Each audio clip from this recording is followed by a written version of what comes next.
बड़े बड़े नेता कुछ लोग बोलते थे तारा 370 हटी मंदिर बनया ते अज तारा 370 भी हटी अज मंदिर भी बनिया तो चिंता नहीं करो बाकी सारे मसले भी हल हो जाएंगे। नागरिक एक देश के अंदर कहीं भी जा सकता है और जब श्यामा प्रसाद मुखर्जी लखनपुर से पार आए उनको गिरफ्तार कर दिया गया।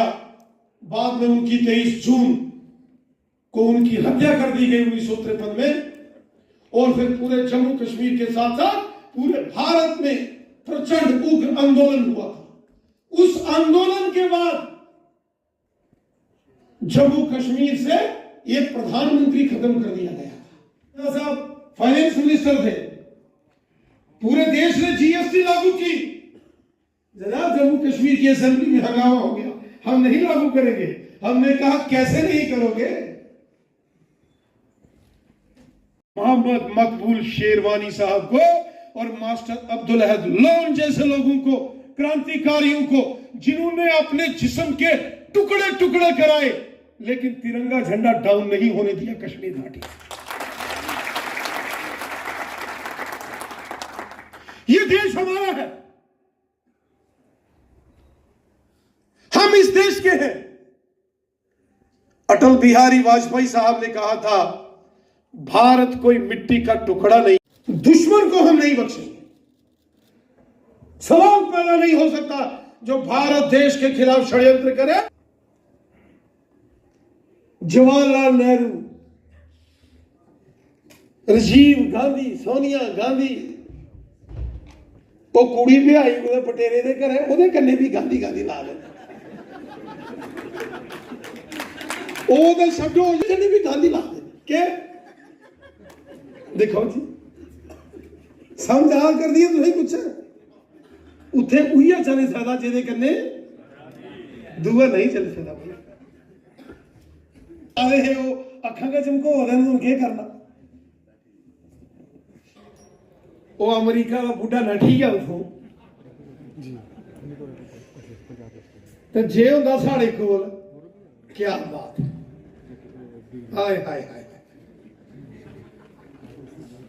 और जेड़े सरकारा बना दिन दिखो एक मैं दिखाता है जे है एजुकेशन मिनिस्टर रॉकेट लॉन्चर पुत्र इठा लगी युवा मोर्चा जम्मू कश्मीर ने आगामी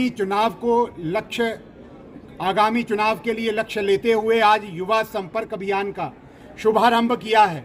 युवा संपर्क अभियान के अंदर भारतीय जनता युवा मोर्चा के कार्यकर्ता बूथ स्तर पर जाकर के अपनी कमेटीज बनाएंगे और उसमें अपने बूथ स्तर के स्ट्रक्चर को और सशक्त करेंगे। यहाँ पर आज हमने मंडल अध्यक्षों का सम्मेलन रखा था जहाँ पर पुलवामा, अनंतनाग से लेकर के बनी, बसोली, बिलावर, डोडा, किश्तवाड़, रामबन, राजौरी, पुंछ के सभी ब्लॉक प्रेसिडेंट, मंडल अध्यक्षों ने हिस्सा लिया, जिला अध्यक्षों ने हिस्सा लिया और आज संकल्प लिया है कि आगामी चुनाव के अंदर भारतीय जनता पार्टी की विजयी होगी और उसके लिए भारतीय जनता युवा मोर्चा का प्रत्येक कार्यकर्ता कमर कस के आज से ही संगठन के कार्य को और गति देने का काम करेगा और अब की बार 50 पार का जो लक्ष्य हमारे आदरणीय प्रदेश अध्यक्ष श्री रविंद्र रैना जी ने दिया है उसको पूर्ण करने का संकल्प प्रत्येक युवा मोर्चा के कार्यकर्ता ने लिया है। भारतीय जनता पार्टी ने सदैव यहाँ के अंदर, चाहे वो जम्मू कश्मीर के अंदर हो, चाहे वो पूरे देश भर के अंदर हो, वो जन हितों की बात की है, लाभकारी योजनाओं की बात की है। महंगाई ये क्षणिक भर का विषय हो सकता है कि कोविड महामारी के कारण पूरा विश्व त्रस्त है, उस कारण से हो सकती है, परंतु भारतीय जनता पार्टी की सरकार के अंदर जिस तरीके से एक लाभकारी योजनाएं और आम आदमी को, जनमानस को लाभ मिलने का काम हुआ है, ये अभूतपूर्व है। जम्मू कश्मीर के अंदर मैं इसको प्रोपोगेंडा का विषय मानता हूं।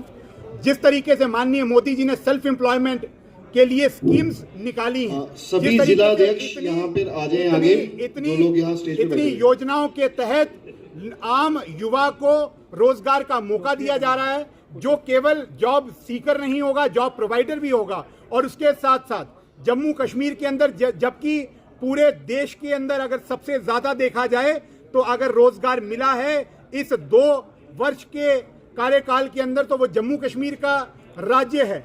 जिस तरीके से जेके बैंक की रिक्रूटमेंट हो, जिस तरीके से अकाउंट्स असिस्टेंट की रिक्रूटमेंट हो, फोर्थ क्लास की रिक्रूटमेंट हो, और इसके साथ साथ प्राइवेट सेक्टर के अंदर जो नई जॉब अपॉर्चुनिटीज निकली हैं वो अभूतपूर्व है। और इसके अंदर जम्मू कश्मीर के अंदर एक प्रोपोगेंडा है जो अपोजिशन के पास कोई विषय नहीं है, वो इस समय एम्प्लॉयमेंट का या रोजगार का विषय लेकर के आम युवा को बरगलाने का काम कर रहे हैं। प्रधानमंत्री जी की जो कमिटमेंट है उसके ऊपर भारतीय जनता पार्टी टिकी है और मुझे जरूर विश्वास है कि जल्द से जल्द जो विषय हैं उनको सुलझा लिया जाए। क्या आने वाले इलेक्शन में भी भारतीय जनता पार्टी केवल वोट बैंक के लिए नहीं राजनीति करती, परंतु राष्ट्र निर्माण की राजनीति करती है। और ये माननीय मोदी जी ने अपनी नीतियों से, अपनी नीयत से सिद्ध करके दिखाया है और आगे भी हम उसी नीयत और उसी नीति के ऊपर काम करेंगे। 2014 से मोदी जी ने ये विषय हैं जिसके लिए कहीं ना कहीं आम समाज के अंदर दर्द है, पीड़ा है, समय आने पर उसका भी निराकरण किया जाएगा।